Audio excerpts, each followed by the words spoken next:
as we know that Barry Allen didn't get a warm welcome when he super-speeded to the year 2031. When we last saw Barry, he had time traveled forward 10 years in order to acquire hints on how he would one day do Earth dirty. His first destination, though, was a doozy, attending a luxurious dinner attended by Supergirl's Alex Danvers, Batwoman's Ryan Wilder, and others from the Arrowverse, and where Eobard Thawne was doting on Iris. Iris, Cecile, and the others were not happy when they noticed the unexpected visitor. That might be because, according to a slew of photographs revealed for Part 4 of the 5-week Armageddon storyline, Barry's future speedster alter ego is Reverse Flash, while archenemy Thawne is dressed in a red romper. In the photos, Alex and Ryan appear to make a quick change. Nanotech can replace stilettos with combat boots, right?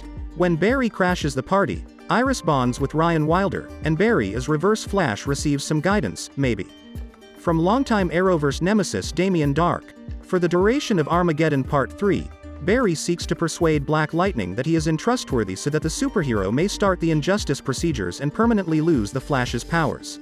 Meanwhile, Iris suspects that there is something fishy going on with Barry's mental breakdown and the circumstances surrounding Joe's death. When her time illness allows her to observe particles made by someone utilizing the negative still force to alter the timeline, her intuition pays off. In this new future, it appears that Iris and Thawne will marry. The most reasonable explanation for how this might have happened is that Thawne's time travel antics are to blame.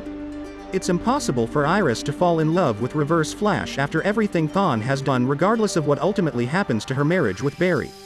Thawne's past must have been altered so drastically that 2031 Iris has no idea who he is or the horrors he's perpetrated. It's possible that Reverse Flash stole Barry's place in several of their most pivotal times in order to influence Iris' emotions. The intensity of reverse animosity Flash's for Barry explains his motivations for pursuing this conclusion and draws parallels to the Silver Age version of the character. Reverse Flash wanted everything Barry had in the traditional comics, so he fooled Iris into believing he was Barry so she would marry him. Thawne from The Flash is likely to be driven in a similar way. Love is unlikely to have played a role in Thawne's Armageddon scheme. In The Flash Season 8, Reverse Flash might have gotten revenge on Barry in a variety of ways, including marrying Iris. Following his devastating defeat at the hands of Barry in the Flash Season 7 finale, Thawne may have felt compelled to ruin Barry's life once more, this time by robbing him of all he owns. Disgrace him, turn his allies against him, blame him for Armageddon, and marry Iris all appear to be part of a well-thought-out strategy to destabilize his oldest foe. To prevent this future from happening, Barry may have to figure out a means to reverse the timeline's harm without making things worse.